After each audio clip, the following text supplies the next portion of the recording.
la parole, nous allons encore prier. Amen. Amen. Amen. Amen. Je crois quand même Amen. que le son est bon et vous me recevez bien. Amen. Là, nous sommes dans Jean chapitre 11. Donc, dans Jean chapitre 11, nous commençons par le premier verset. Nous lisons au nom de Jésus-Christ. Il y avait un homme malade, Lazare, de Béthanie, là de Marie, de Marthe, sa sœur. C'était cette Marie qui a des parfums, le Seigneur, et qui essuya le pied.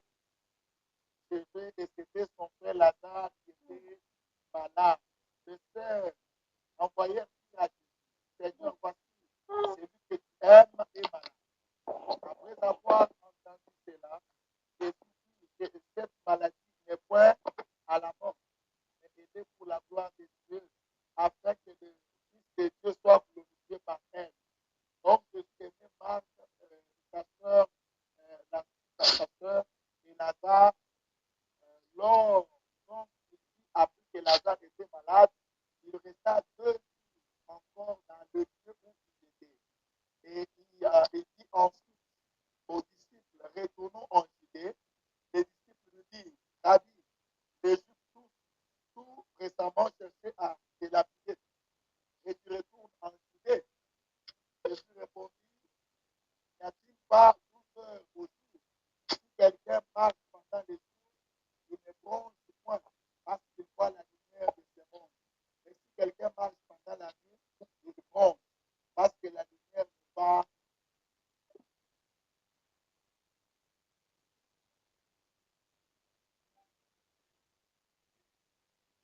Seigneur, si donc il sera guéri. Jésus avait parlé de sa mort, mais il parlait de l'assouplissement du sommeil. Alors Jésus leur dit ouvertement, Lazare est mort. Et à cause de vous, afin que vous croyez, je me réjouis de ce que je n'étais pas là, mais allons vers lui. Sur quoi Thomas appelé dit aux autres disciples, allons afin de mourir avec lui. Jésus est 4 jours dans les sépulcres. Et comme Béthanie était près de Jérusalem, à 15 stades environ, beaucoup de Juifs étaient venus vers Marthe et Marie pour les consoler de la mort de leurs frères. Lorsque Marthe apprit que Jésus-Christ arrivait, elle alla au-devant de lui, tandis que Marie se tenait assise à la maison. Marthe dit à Jésus, Seigneur, si tu étais là, mon frère ne serait pas mort. Mais maintenant même, je sais que tout ce que tu dis, elle tomba à ses pieds et lui dit, Seigneur, si tu dis ce qui était ici, mon frère ne serait pas mort.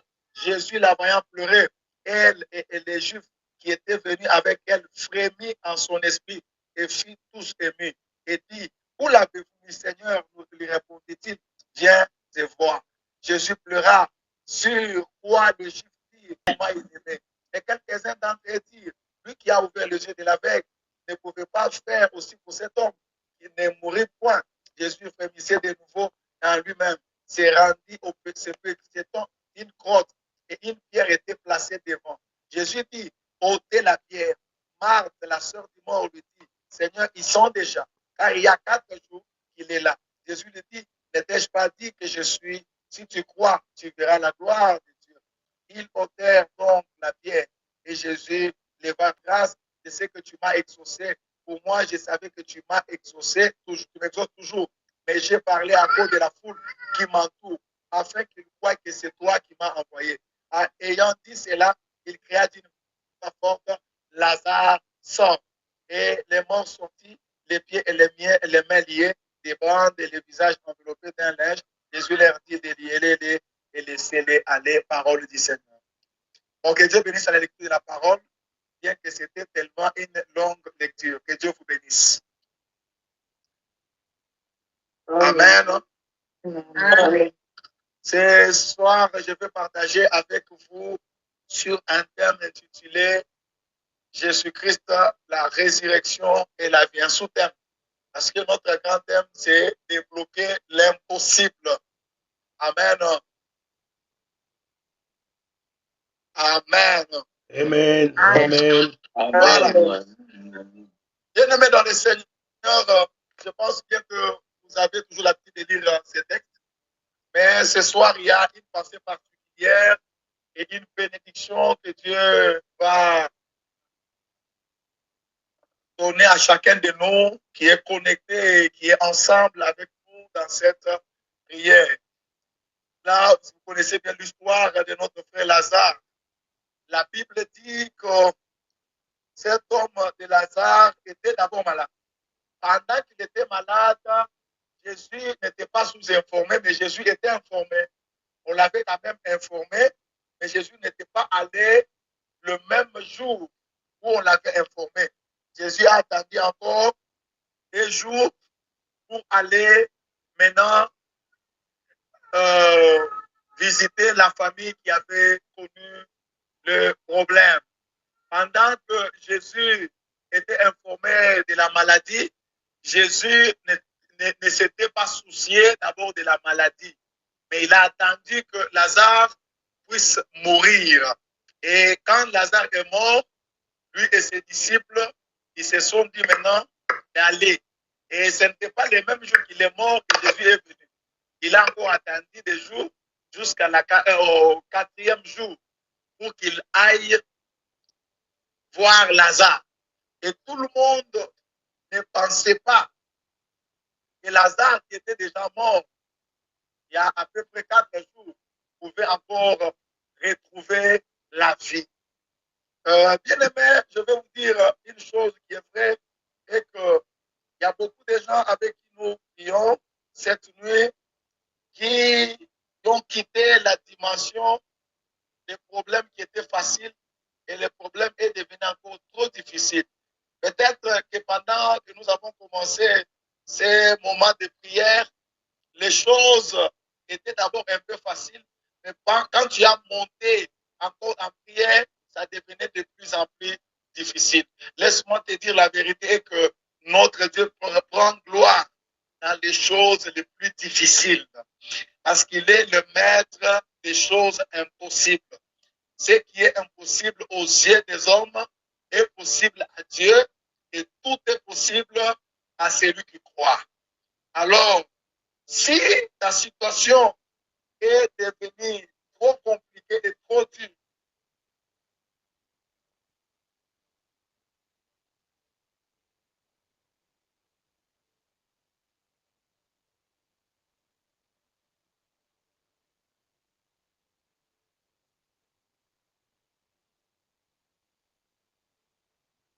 assez compliqué encore, mais je sais bien que notre Seigneur Jésus, il est le maître d'impossible. Il va débloquer l'impossible dans ta vie ce soir au nom de Jésus-Christ. Amen. Amen. Je disais que je suis allé débloquer ce qui était impossible. Parce que ce qui est impossible pour les hommes n'est pas impossible à Dieu. Donc Dieu, il est capable de faire tout. Mais Jésus-Christ, ce qui m'a fait du bien est qu'il arriva à la tombe de Lazare. Parce que tous les gens avec qui il marchait, ils ne croyaient pas que Lazare allait ressusciter. Jésus, lorsqu'il est arrivé à la tombe de Lazare, comme étant humain, il était 100% homme et 100% Dieu. La Bible dit que Jésus aussi pleura. Je vais vous dire une chose qui est vraie, et que dans la vie, il y a des situations qui peuvent arriver et qui peuvent nous faire pleurer. Là, c'est une vérité absolue. Il y a des situations qui peuvent arriver dans la vie et cette situation-là, ça peut nous faire pleurer. Même Jésus lui-même en tant qu'homme 100%, homme 100% Dieu, il a pleuré. Jésus a pleuré devant la tombe de Lazare Jésus a pleuré à Jérusalem. Jésus a pleuré dans les jardins de Gethsémani. Il a même pleuré à la croix.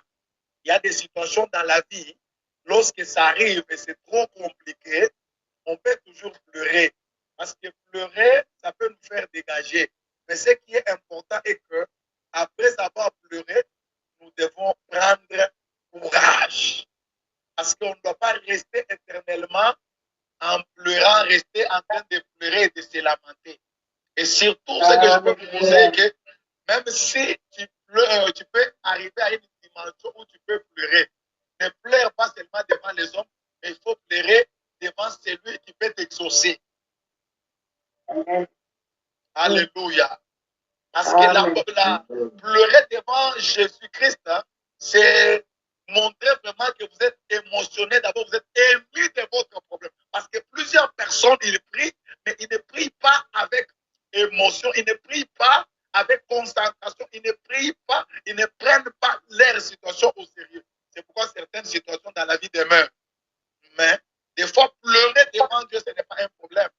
Ça va t'apporter même la solution. Parce que la Bible nous dit que Jean, dans l'île de Patmos, il a eu aussi des situations embarrassantes. Il était en train de pleurer. Pendant que Jean était en train de pleurer, on a dit à Jean, Jean ne pleure pas. Donc, quand il y a une situation la plus compliquée, on doit beaucoup plus pleurer dans la prière. Parce que c'est lui qui peut voir nos larmes. Les larmes même qui coulent dans nos yeux, même qui coulent dans nos cœurs, ce n'est que notre Seigneur Jésus-Christ et qui peut les essuyer et nous consoler. Alléluia. Amen. Notre Seigneur Jésus-Christ va débloquer quelque chose qui était impossible dans ta vie cette nuit. Et je suis sûr, et je peux même dire Amen à ta place. Je crois que cette nuit, il va débloquer quelque chose qui était impossible dans ta vie. Amen. Amen. Amen. Alléluia. Amen. Donc, s'il arrive des moments les plus difficiles de pleurer, tu peux pleurer, ça peut te dégager, mais ne reste pas seulement dans le pleur. Et il ne faut pas beaucoup plus pleurer devant les hommes, il faut pleurer devant Dieu qui peut t'accorder la solution. Jésus pleura aussi, et après avoir pleuré, il est passé à l'acte. Il a déclaré que Lazare sort. Et lorsque il a déclaré cela, Lazare était sorti. Je déclare cette nuit, par la puissance du nom de Jésus-Christ, que tout ce qui était enterré dans ta vie, que cela puisse ressusciter. Parce que le Jésus que je t'ai amené ce soir, il est la résurrection et la vie. Et pendant que je parle, au nom de Jésus-Christ de Nazareth, tout ce qui ne marchait pas dans ta vie, tout ce qui était mort dans ta vie, ça va prendre vie au nom de Jésus-Christ. Je dis que ça va reprendre vie. Si ton mariage était totalement mort spirituellement, je dis que ce soir, ça va reprendre vie. Si tes affaires ne marchaient pas, par cette prière, et surtout qu'aujourd'hui, c'est le dernier jour de la semaine pour notre prière, il y a quelque chose que Dieu va faire dans ta vie. Il va accorder la vie. Parce que notre Dieu, Jésus-Christ, la résurrection et la vie. Cette situation de Lazare, c'était parmi les situations les plus impossibles. Mais Jésus a rendu cela possible. Je suis en train de parler à une femme qui a une maladie la plus compliquée. Même à l'hôpital, on a dit, ça n'ira pas. Mais je crois que le maître des possibles, Jésus-Christ, il va te toucher et tu seras guéri. Amen. Et tu vas avoir la vie. Je déclare que tout ce qui n'a pas marché toute cette semaine dans ta vie, que le Dieu de grâce te fasse grâce et ça puisse marcher et qui donne la vie là où ça mourrait déjà. Alléluia. Il est la résurrection et la vie. Il fallait que certaines choses meurent en toi pour que Dieu soit appelé, pour que notre Seigneur Jésus soit appelé la résurrection et la vie. Si les choses n'arrivent pas à mourir, si certaines relations n'arrivent pas à la fin, on n'appellera pas un nom nouveau à ton Dieu. Dieu accepte que les choses arrivent encore, que ça devienne trop difficile pour que lui puisse prendre la gloire. N'ayez pas peur de la situation que vous passez. Cette situation-là n'est pas là pour vous détruire. Cette situation-là, c'est pour la gloire de Dieu. c'était en train de s'empirer. Donc, même si ça s'empire, n'ayez pas peur. Parce que cette nuit d'aujourd'hui, c'est la nuit de ta délivrance. C'est la nuit où Dieu va te libérer. C'est la nuit où tu vas trouver la vie sauve. C'est la nuit où Dieu va te restaurer. Parce que notre Seigneur Jésus, il est la résurrection et la vie. Il débloque ce qui est impossible. Je suis en train de voir Dieu débloquer la vie d'une personne qui a beaucoup pleuré, qui a tourné en rond et rien ne marchait pas dans sa vie de couple. Et cette nuit, à partir de la prière que nous allons faire, il y a une chose qui va arriver. Un nouveau vent va souffler. La vie va entrer dans son couple et il aura à témoigner la grandeur de Dieu. Recevez la faveur de Dieu au nom de Jésus-Christ. Amen. Recevez la grâce de Dieu au nom de Jésus-Christ. Recevez la vie au nom de Jésus-Christ. Je reçois. Je déclare que tout ce qui mourrait dans la vie de ces enfants puisse trouver la vie. Alléluia. Au nom de Jésus-Christ. Si ta santé était en train de se détériorer, que mon Dieu donne la force, la vie à tes cellules. Au nom de Jésus-Christ de Nazareth. Ce que tu avais perdu hier, ça ne s'est pas totalement perdu parce que notre Seigneur Jésus-Christ va ouvrir de nouvelles choses cette nuit au nom puissant de Jésus-Christ. Lui qui a donné la vie à Lazare, il va donner aussi. Et il va donner la vie à ceux qui mouraient, à ceux qui étaient détruits dans ta vie. Ce que l'ennemi avait détruit, il avait détruit pour que Dieu puisse réparer. C'est pourquoi on l'appelle les réparateurs de brèches, les restaurateurs de vie. Donc, il ne peut pas restaurer ce qui n'a jamais été détruit. Si tu as été détruit, c'est parce que Dieu va te restaurer. C'est parce que Dieu est là pour te restaurer. Il s'appelle restaurateur. Si le diable t'avait volé, il avait détruit ta vie, c'est parce que l'éternel Dieu est là pour te faire du bien. Ce soir, je déclare la vie. Je déclare la restauration. Recevez la vie au nom de Jésus-Christ de Nazareth. Que tout ce qui était impossible devienne possible dans votre vie. Et que la vie de Dieu puisse entrer dans ce que vous êtes en train de faire. Que toute personne qui est en train d'écouter le son de ma voix, même s'il est en Belgique, même s'il est en France, même s'il est en Afrique du Sud, je déclare maintenant que la main de Dieu qui n'est pas courte, la main de Dieu qui touche, je dis maintenant, au nom de Jésus-Christ, là où vous êtes, que le Christ commence à disparaître, que les maladies incurables retrouvent la guérison. Au nom de Jésus-Christ, que la main de Dieu vous touche. Je dis maintenant même, soyez guéris, soyez restaurés, reprends son éclat, recevez un nouveau vent dans votre vie, que Dieu puisse débloquer pendant que je parle tout ce qui était bloqué dans ta vie, tout ce qui était impossible, que l'éternel Dieu puisse débloquer cela. Recevez votre délivrance au nom de Jésus-Christ de Nazareth. Alléluia. Là, tu peux te tenir debout. Nous allons prier. Tu vas dire à Dieu, Seigneur, débloque tout ce qui était impossible dans ma vie. Débloque tout ce qui était impossible dans ma vie. Que Dieu puisse débloquer ta situation. À partir de cette nuit, que les choses se débloquent. Et pendant que tu seras même dans le temps de sommeil, que tu puisses voir la vision de la délivrance et que la journée de demain de samedi, tu puisses voir quelque chose de nouvel dans ta vie. Je veux que tu puisses te tenir debout, que tu puisses prier ensemble avec nous. Tu dis à Dieu, Seigneur, débloque mes situations impossibles, débloque ma vie. Au nom de Jésus-Christ, il n'y a que lui qui peut débloquer. Prions au nom de Jésus-Christ.